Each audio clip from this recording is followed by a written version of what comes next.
So just how good is Neovision Rain going to be for you guys out there? That is one of the options out there for you guys for a Neovision damage dealer. There's also another one, Veritas of the Dark. We're talking about both of those today, as well as the other 5-star characters, including Tiro, available for you guys in FFBE right now. Thank you guys so much for that support, spending that time here today. And I want to quickly go over the Bruce and Renora real quick so you guys get the TLDR on them. And they also have some nice Stmr/TMRs here in the case of Bruce's Dark Hat Super Trust Master Award. 51 attack on a hat, 20 defense, and has the effect of a magic time, ? It's 15% physical evasion, later dark resist 30%. So is this good? Yes.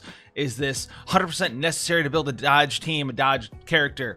No, not really. The best sort of use for this is you're going to use this on like a physical damage dealer that you're also trying to build 100% dodge if you're trying to do the behemoth cheese dodge fight. Outside of that, guys, I would not recommend going, super ham for this Super Trust Master Award. Maybe you get it, maybe you don't, but I know 50% dodge is pretty cool out there, but there's other Super Trust Master Awards if you're building dodge teams they should go for.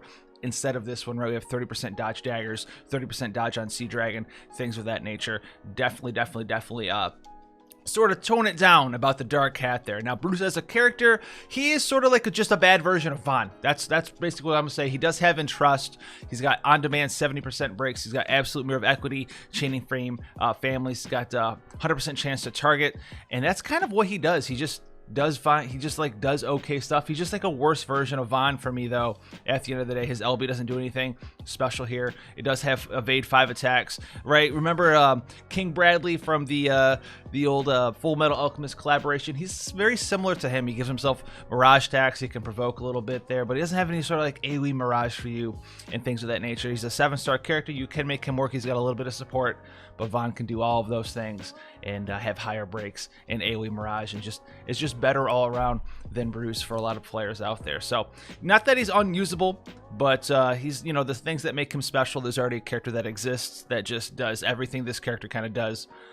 and more for the most part there. So that's gonna be the TLDR on Bruce. Renora is going to be a support character here. TMR is the Train Conductor, giving you 20% HP, 40% defense. So that's pretty okay, as well as some auto heal. So if you get access to Renora, you might find a use for this on bulking your characters up so they can take those physical attacks. And then Stmr here is the Renora's Conductor Uniform, 1700 flat HP, 50 defense, 50 spirit, so all around very strong, tanky stats on a piece of clothing.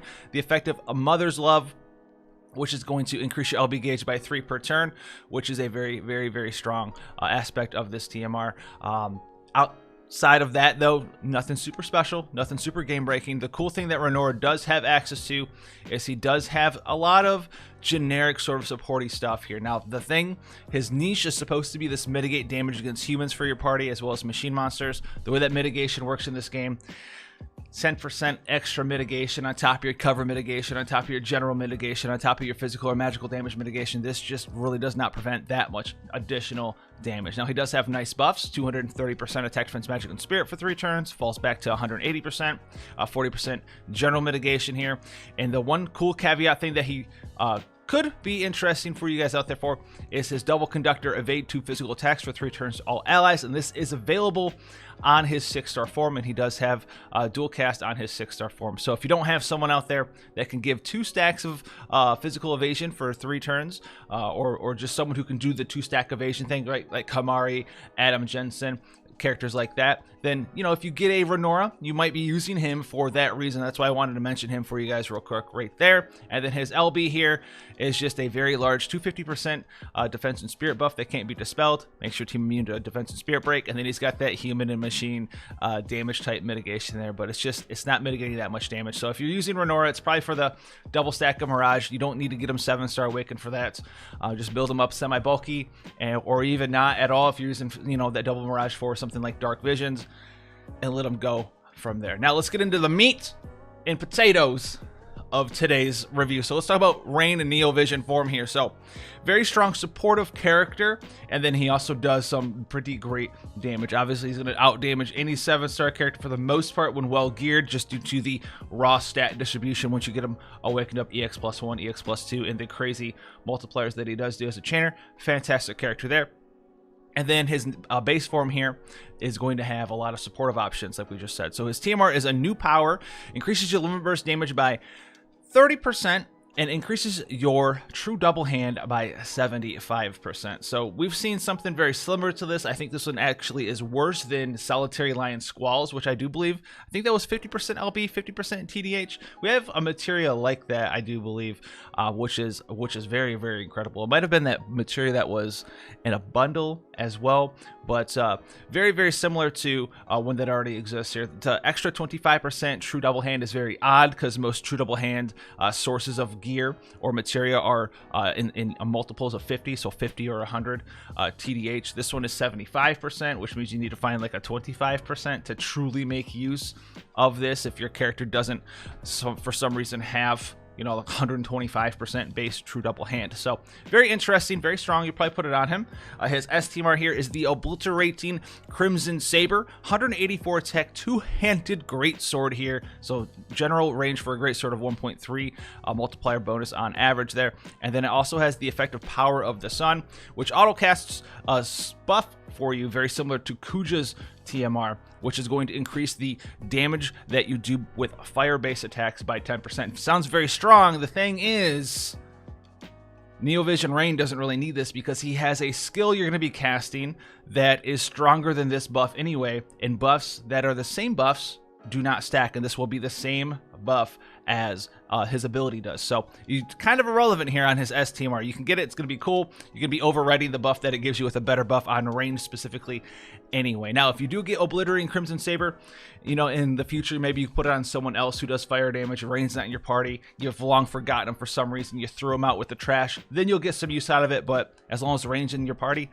probably not all that useful for you. Now, his vision card here is in order to change the world. Very cool card. Let's compare it to the one that we have right now, which is Cloud's card here for you guys here. In order to change the world, it goes up to 100 base attack. It starts at 40.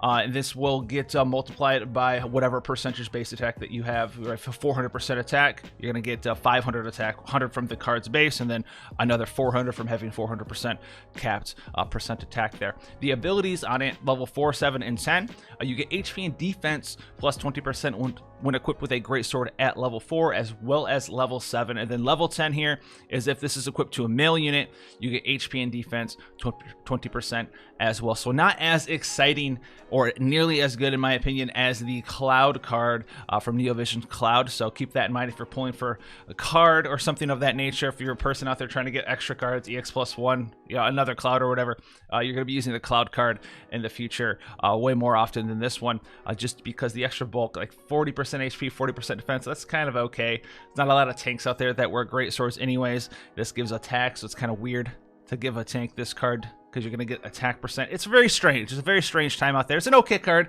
It's not the best card. If you use it, you know, you'll use it on Neovision Rain for sure if you don't have the Cloud card already. But once you get that Cloud card, you're definitely be throwing that bad boy on Rain himself here. So let's go down over his normal form first, and then we'll go over his Brave Shift form and tell you everything about him that makes him good to use in your party here. Now, let's talk about his Brave Shift form. It does last infinite turns, and the cooldown on it is 2 turns. So his Brave Shift functions just like Cloud's does if you're able to mess around with him recently in the game via friends or anything of that nature. His equipment selection: daggers, swords, great swords, hammers, maces, as well as fist weapons, which is pretty cool because if you have really good gear, you can actually give him like the Aegeon Reborn fist weapon for that extra damage range there as well. Armor selection: we have clothing, heavy armor, light armor, helmets, as well as hats here. You can put light and heavy shields on him if you so desire, but he's going to be out here true double handing some damage for you guys. So let's take a look at the innate abilities here. One of the big things that kind of makes Rain cool is he has the ability to imbue your party with fire. So he has Blaze Saber, Neovision Rain form here. It adds a fire element to himself for 5 turns, and then it adds fire element to someone else for 5 turns. On top of this, it's also a Stardust Ray chaining skill, and it is part of his triple cast. So he doesn't have AoE imbue, but you can start the turn up, right? Because you're not bringing, you know, 17 damage dealers through a fight or 6 or whatever. You can start the turn up though, and you can triple Saber and cast this a couple times, imbue himself, imbue 2 other characters on your party, and that's going to be 3 imbues for you. You know, your 2 chainers and a chain finisher. He can do that for you, and he has an additional skill that he can still use right away on turn 1. He also has a little bit of support here with Helio Saber, which does mitigate some damage here with a 40% damage mitigation buff. So that could also help you, you know, slot in some additional damage dealers or things of that nature, change your party composition up, because 40% damage mitigation for 3 turns is pretty powerful. All it does is cost MP. It's not a cooldown skill or anything crazy of that nature. It also gives an 80% fire resist buff for all allies, as well as a 230% attack buff to all allies. So pretty cool stuff right there. Now his 2 brave abilities here that you're going to level up to level 5 here, if you so desire, are Rising Saber, which is definitely something you want to do here, because it's a fire damage increasing buff. The thing that we talked about with his Stmr. This is here for you as well. So Rising Saber, 62 times mod Stardust Ray Chaining Frame family, increases fire physical and fire magic damage by 15% for 3 turns to all allies. So that's why I was saying his Stmr. If Rain's in your party, you're not really going to get use out of that buff that it gives you, because you're going to be casting Rising Saber for the 15% buff, and that does not stack with that Stmr buff, and this affects your entire party. So it's not like you give Rain's Stmr to someone else, right, and then have Rain just do the buff on himself. He buffs everyone anyway, so it's kind of irrelevant, the buff on his Stmr. Now we also have Astral Edge, which isn't the craziest one. A lot of you guys out there will probably just skip over this one if you're trying to conserve your sites out there, your Fortis sites for different brave abilities, because at max level 5, 57 times mod Stardust Ray Chaining Frame family, and then it just is, a little bit of HP and MP healed over 3 turns. So it's like 100 MP a turn for 3 turns and 4k HP a turn for 3 turns. Pretty cool, but like nothing that you're going to be using in like a crazy damage rotation there. So you can go ahead and ignore that one for the time being. Once you are full on your sites, you want to max out your Rain or whatever, you find yourself like helping people solo old trials, right? Then maybe you can build like a tanky Rain, put it on your friends list, and give them Astral Edge level 5. Now we also have Prominent Saber, 2 uses per battle, unique selection on multicast. So unique selection on multicast, if you're not aware what that means, it's like characters like Regina, Crown Prince Noctis. It means you cannot pick Prominent Saber 2 times during your triple cast. You can't triple Saber, Prominent Saber, King Saber, where you can't do that. You can only pick Prominent Saber a single time. It's Stardust Ray. It is a 70 times multiplier there. It is also a 280% attack buff for 5 turns to all allies. So more of that utility plus damage plus chaining, which is kind of what this character is about there. And it also has Beastbreaker Plus, which is going to be pretty nice here. This is probably one of the most unique abilities about him.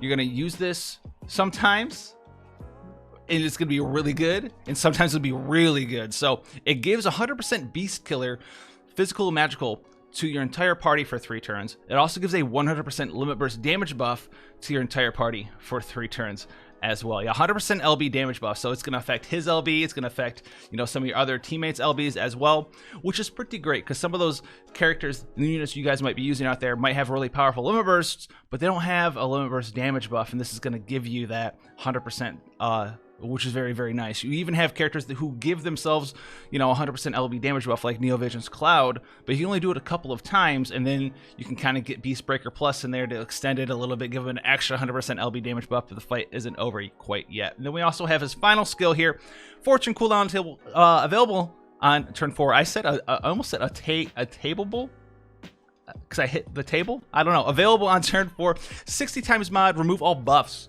from one enemy. So can't use it until turn 4, but this is more of a supportive skill than it is really a damaging skill. But he has like this, and you'll see it, or you have seen it, a lot of the utility skills are baked into damage skills on him, and it's only buffs. It doesn't remove your debuffs, so this is very, very strong. So you get in those boss battles where they HP lock, and then they put like a 150-200% defense, spirit, attack, magic, resistance to all elements buff on them, and you don't want to remove your breaks. That's when you King Saber, get rid of all of their buffs, all of the nasty stuff you've put on them, attack down, magic down, fire and peril, all of your good stuff that you want to stay will stay, all of the stuff you want gone.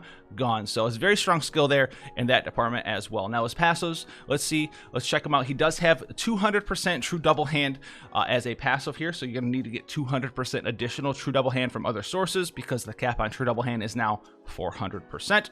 He also does have 100% high tide in this form, and 100% Beast Killer, followed by an additional 50% Beast and Human Killer. So he also has a fair amount of attack passives, a little bit of HP and MP. He's not super tanky, but he does come with a bunch of attack. There's also immune to Blind, Paralysis, Confusion, as well as Petrify, and 100% Fire Resistance, which is very nice. Now his LB is the Crimson Explosion. This is the one where he blows up the world, galaxy, universe, multiverse. I don't think the comic book universe can rewrite after he does this LB, but it's 25 hits. It's a unique chaining frame family. I know it's not like the old Hio chaining frame family, but if you like the old Hio chaining frame family, I have some good news for you. On the flip side of this character, this also costs 40 element burst crystals. It's fire locked, physical damage 110 times mod, and adds fire element to physical attacks for 2 turns to all allies as well. So a little bit of that utility mixed in with that damage. It's not the highest multiplier in the game, but it's not shabby, right? It's not like Tifa's 160 times mod or anything crazy like that burst, but it's going to do 110 times mod there. Remember, you can give it a 100% LB damage buff if you so desire, but he also does not have any LB damage passives in this form, so you need to gear out that full 300% for Neovision Rain here in his base form. Now, his Brave Shift form is going to be heavily damage focused, so he gains a little bit extra attack. I think it's literally like 6 more base attack there. His equipment selection looks to stay the same there, so you could still do the fist weapons if you want to do that. And then Brave Shift, not a whole lot of stuff to go over. This is because it's a Brave Shift form here, but we have Ultimate Flame Blade. You might have asked, where's the Fire Imperil at? Here it is, 120% Fire Imperil for 5 turns to a single enemy. Stardust Ray Chaining Frame family. It's a 9-hit skill. The first 9 hits are a 5 times multiplier. That final hit is a 12.5 mod, which ignores 50% defense, which means it's a 25 times multiplier on that back hit. So 30 times multiplier overall. Not that heavy of a hit, but it is a 120% multiplier there. So if you need to do that multiplier increase of 120% to your fire damage, that's what you're doing there. He does have triple cast. And then we have Ash Blade and Astral Edge. Astral Edge is the Brave ability from before, right? The one that heals you for HP and MP over time with the regens. But Ash Blade is a new one in this Brave Shift form. 26 times multiplier in the first 9 hits of the Stardust Ray Chaining Frame family, and then the final hit is going to be a 25 times mod, which ignores 50% defense. So overall, it's going to be a 76 times multiplier, and it's going to be one of your better skills to just spam out there for damage. So definitely level Ash Blade up. You're going to be using it a lot. Now we have Extreme Blade, which is going to be 1 use per battle. Okay, I know, very weird. 1 use per battle, unique selection on multicast. You can't multicast this skill even though you can use it one time. It's very weird there, but it is a Stardust Ray Chaining Frame family skill. First 9 hits is a 30 times multiplier, and that final hit is a 35 times mod, which ignores 50% defense. So overall, this is going to be a 100 times multiplier, and it is fire locked. It's always going to do fire physical damage. So a lot of his other stuff like Ash Blade, just physical damage. A lot of times it will be fire physical damage because you have fire imbue and things of that nature. But if you want to do an external imbue, water, thunder, whatever, Ash Blade can do that. Extreme Blade, it's fire lock, so you cannot do that there for you either. Now we have Rising Fury as well, 4-turn cooldown, available on turn 1. Increases limit burst damage by 100% for 2 turns to the caster, as well as increase your LB gauge by 40. So it's going to fully fill your LB gauge up, and it's going to give you that LB damage buff. So this is a second way for himself to get an LB damage 100% buff. The first one was in his base form, where he gave 100% LB damage to everyone. This one is just for himself there. Then we have Everlasting Blade, 2-turn cooldown, available on turn 2. Stardust Ray once again. First 9 hits, 22.5 times multiplier to an enemy, followed by a 20 times mod, ignore 50% defense to the enemy on the back end loaded. So total of a 62.5 times mod. It also recovers 150 MP to yourself. So you may have noticed one thing as we go over this, not a lot of his multipliers, his multipliers aren't super crazy. A lot of the multipliers for like Neovision characters that you'll see come out, or we have seen come out, right? Cloud has Braver, which is a 100 times mod that he can just, spam chain finish. And then we have, he's got like a 74, 72 times mod. The 70 area is probably where you're going to see most characters have their multipliers for a little while here when it comes to the characters who are true double hand based forms. The cool thing about Rain is that a lot of his stuff comes with utility attached in the base form, so they kind of weaned him down a little bit in the multipliers there. But this selection over here with Extreme Blade, Everlasting Blade, this is pretty much on par with what you can be looking forward to using in your characters. Unlike Cloud, He also is self-sufficient in the fire damage department, and you also have to remember he comes with that 15% bonus fire damage, which is a new multiplier in the damage formula. So if you're going to do, you know, 1,000,000 damage, you can do 1,150,000 damage instead, just based off of that new buff. So that's going to be very, very strong. So basically TLDR, if you just take his multipliers and make them 15% higher, you'll see that he's a little bit stronger just because of that buff, as long as you're doing fire damage. Now, he also has 200% true double hand in this form, same sort of attack passives here. Then he's going to have 50% beast and human killer, and then 100% additional human killer. So this form has 150% human killer, the other form had 150% beast slayer. This form also, instead of having that 100% high tide, has 100% limit burst damage as well. So his LB is going to be easier to cap out on limit burst damage, which is kind of weird. So you'd be thinking that his LB will be hitting harder, and in general it will, but it actually has a lower multiplier. It's a 45 times multiplier with ignore, 50% defense. That makes it a 90 times mod, whereas his base form was 110 times mod. But this one is the Extreme Nova Chaining Frame family. That's because he turns into, spoiler warning, Hio here in this form, in his Brave Shift form. Very cool for all the Rain/Hio fans out there. And you are going to be able to chain this with other LBs that have the Extreme Nova Chaining Frame family, which is going to be pretty cool there. Now, we don't have any other Neovision characters who have that, but... and I don't know, this is we're going off kilter here.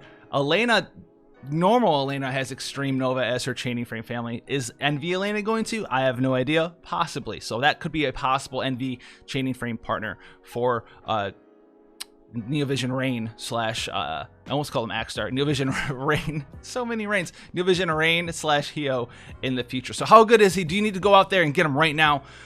If he's your favorite, yeah, dude, go for it. Take him out and go, you know, get him and have fun with them. Neovisions, you know, for the most part, is just about using your favorites for them right now. I mean, you can make a lot of characters do some crazy stuff depending on what gear you have, things of that nature. There's no content that requires you to have a whole bunch of the best Neovision characters in the game. Obviously, you guys all have Tifa for free. Tifa's still the best Neovision character when it comes to ease of use, ease of access, because she's free, and just the egregious amount of damage that she can do burst style with her limit burst. As far as a chainer, though, Tifa's not the craziest chainer in the world, and these other characters are going to be a little bit more self-sufficient / ease of use, and a little bit stronger in the chaining department than someone like Tifa, who still does good chaining damage, by the way, but Tifa also just does insane LB damage. So Neovision Rain, very strong.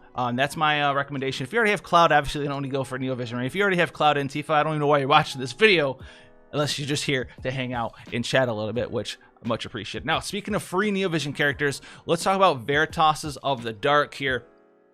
Very interesting character. I'm going to try to get through this one ASAP TLDR.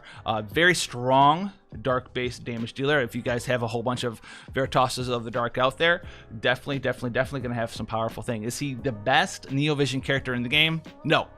You might even argue that he's probably the worst Neovision character currently available out of the 4 that we have. So, I mean, I guess if you're the worst out of 4, worst by the definition is just the least powerful, right? Basically at this point. Now, is he going to do good stuff for you? Yes. So let's get in here. Let's talk about Veritas of the Dark here. Let's talk about his normal form changes here. So his normal form changes, he's going to get access to Quinta Slash, which is a barrage style attack where he attacks 5 times. You can use this 3 times per battle. You won't be using this to do damage, but the cool thing that you can use Quinta Slash to do in his base form is that break gauge mechanic. We've seen it before recently with the FF7, sort of like bonus battle where you farm the insignias, where you have to hit the monster a bunch of times with unique attacks over and over and over to break their gauge. Barrage style attacks are a good way to do that. Not saying you need to use Veritas of the Dark to do it, but he does have that option here with Quinta Slash, where he's gonna get in there and attack 5 times with, you know, physical damage, 20 times mods to all enemies. So that could be very powerful, especially if they ever release a trial where there's multiple enemies that both need to be break gauged at the same time. You can whittle them down in a couple of turns with Veritas of the Dark. It's going to be some good utility there in those situations. Now, for a new player, if you have access to Veritas of the Dark, because I do believe they updated the shop, which I'll probably be recording a video on that as well. We have Shadowy Punishment, 40 times mod to all enemies here, Stardust Ray Chaining Frame family, and it's a 75% attack defense and magic break for 3 turns to all enemies there. Now, this is not a full break, but It is kind of only lacking the spirit break. So if you're taking a full physical attack team to a boss, you don't need to break spirit. It has the two important ones, attack and magic. It also has the defense break of 75 as well. So as long as you're not taking a mage to a party, then this is pretty much full break for you. So it's a very strong option. Definitely max this out if you still need a breaker and you want some like ease of use, you know, damage dealing breaking character. It's not that hard to keep this up. It's one skill out of what he can triple cast, and it's gonna be a good time for you. Now we also have Dark Blade of Vengeance, which is gonna be his 120% Dark Imperil for 5 turns to an enemy, also Stardust Ray Chaining Frame family, and it's going to be a 52 times multiplier. I know you feel super debated. This 40 times mod increase the Dark Blade of Vengeance here in the passive. This 30 times mod increase the Dark Blade of Vengeance here as well. That's not for the Dark Vage of Vengeance, the Dark Vage of Vengeance, the Dark Blade of Vengeance plus up here. It's not for that. It's for the actual Dark Blade of Vengeance. Normal mode, 6 times mod, you get an additional 76 Heaven's Light Chain. I don't even know what a Heaven's Light Chain is. That's some Sephiroth stuff. You can get this up to a 76 mod. Just not worth. I mean, you could get it up to 76 times mod. That's still better than Dark Blade of Vengeance plus. Definitely, but you'd be chaining Heaven's Light there. So that's kind of what holds him back there. Let's go into his Brave Shift form, check him out. We have Dark Blade of Vengeance Plus here still. We have Blade of Carnage, though, which is going to be the easiest skill for him to just spam out there. It's going to be Dark Physical Damage, so he's going to be Dark Lock on this one. 75 times mod on that final hit in the Stardust Ray Chain. 15 times mod in the first 9 hits, so this is going to be overall a 90 times multiplier. Very nice as well. Then we have a Dark Abyssal Blade, which you get to use one time and one time only, and you'll probably use this as your final attack because it doesn't have a backloaded portion, and it's going to be Dark Physical Damage 65 times mod with ignore 50% defense. So it's going to be a 130 times multiplier there for you guys, which is very strong, and is going to do a lot of damage there. That's like a fully stacked Braver from Cloud Strife Neovision form. We also have Lacerating Battle Blade, 250% attack for 3 turns to the caster, 50 times Dark Physical Damage. Dark Karma Blade, 68 times mod to one enemy, enables 6 turns of Triple Dark Lord for him in this form. And then Demonic Warblade, Dark Physical Damage, 56 times mod to one enemy. Increase your LB damage by 150% for 2 turns to the caster, which also cannot be dispelled. Brave Shift form is where you're going to get a lot of your damage, and this is the one hindrance of Veritas of the Dark. Outside of that Dark Blade of Vengeance plus skill that doesn't get super strong, you're pretty much either locked to a dark damaging attack in his Brave Shift form, and unless you want to do a Heaven's Light Chain with Dark Blade of Vengeance here after you got the mod buffs up in his normal form, you're gonna be locked into you know, the 52 times multiplier here. All of his strong skills are sort of elemental locked or have a weird chain frame family there. You could bring a friend, Veritas of the Dark and Heaven's Light Chain. That is definitely something that you can do there. Now he does have LB damage increase, which should mean he gets a good LB. He also gets Sworn Leader of the 6 level 5 passive here, Brave Shift, LB damage 150%, so you're definitely using this character's limit burst here. The multiplier on it is a 40 times mod ignore 50% defense, so it's not the highest in the world, but it is still an 80 times multiplier. This is still incredibly powerful, incredibly easy to gear for because of that 50% LB damage from this Brave Shift form passive. Very strong. He also still has Human Beast and Dragon Killer 100% each, 200% true double hand, a large amount of attack bonus. We're talking, this character has like 220% attack in his passives here. So very, very strong stuff there. And he still has that absorb dark damage taken, which is still a cool thing that the Veritases have access to. And I was actually really surprised that they made these characters Neo Visions when they made them Neo Visions because of just how strong passives like that are. If there's any boss that is doing dark physical, dark magic damage, dark any sort of damage, it's just going to heal you on Veritas of the Dark. So very cool there. So with all that being said, the way you're going to be utilizing his Brave Shift form, you're going to Brave Shift into him. If you don't have access to triple cast, you're going to use a turn to get your triple cast up with Dark Karma Blade.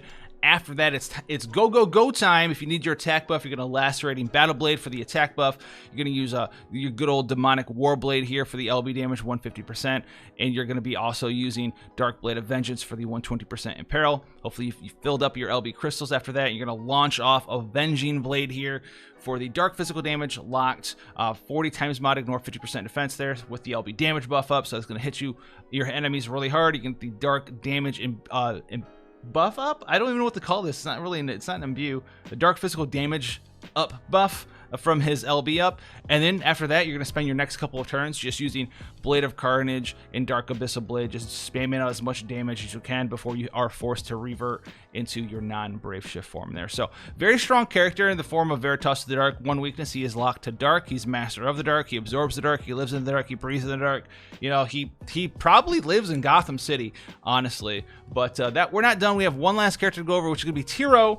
5-star base character, 7-star max here, no Neo Vision upgrade. Stmr is the Last Judgment Grimoire, 20% of all stats in the game, HP, MP, attack, defense, magic, and spirit. So new player, probably use this. It's good all-around stats. Put on a tank or a support or something. Stmr is the Keeper's Cap, 25 attack, defense, magic, and spirit, and also gives you the effect of the Keeper's Cap, which gives you 50% high tide, which is actually pretty strong. Put this on a support as well. If you're trying to get some powerful limit bursts off, that might help you out as a new player as well. Tiro, as a new player character, can equip pretty much every weapon and armor in the game, just like he could in Record Keeper. And he's kind of a jack of defensive traits, as well as chaining frame family. So he has Stardust Ray skills, he has Chaos Wave Awaken skills to help you chain out there. He's got Provoke with damage mitigation, so he can be your Provoke tank. If you're trying to get through some new trials as a new player, don't have a tank yet, he can do that for you. He has Book of Protection, which gives himself a defense buff and a physical cover. He has Book of Aegis, which gives himself a spirit buff and a magic cover.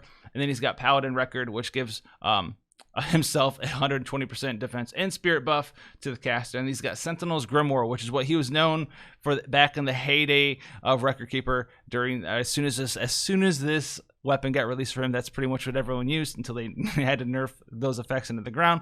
But it gives 150% defense and spirit for 3 turns to your party, 40% damage mitigation for 3 turns to your party, 25% physical mitigation for 3 turns to your party, and 25% magic mitigation for 3 turns to your party. So he is going to be useful to a lot of your new players out there who don't have characters who have access to all of these sort of buffs. Strictly off Sentinel's Grimoire, which is pretty much Record Keeper, Sentinel's Grimoire and breaks for Tiro back in the day. Basically, to sum this character up, I wasted all your time, and if you're using him as a new player, it's for Sentinel's Grimoire and maybe as a tank. That's it. Don't use him as a damage dealer. Don't use him as a mage. Don't use him as anything other than Sentinel's Grimoire, maybe Provoke, maybe use him as a cover tank. That's what his job is there for you guys. So, you know, take care out there, Tiro. Much love, brother. Used you for a long time in Record Keeper back in the day. And I heard you're still good now. Longevity, you know, the main character, main protagonist power. So that's going to be Tiro, Veritas of the Dark, very strong. In order to change the world, sad card, look at that animation, cry up a little bit, you know, wipe your tears off as we go about our business for the rest of the day out there. Make sure to stay safe so you don't have to turn into this guy and just destroy everything Hio did. And Rain is very strong, very powerful damage dealer there. So thank you guys so much for coming and hanging out. Long time, big old video today. And stay safe out there, guys. And I'll see you guys in the next one. Take care, guys.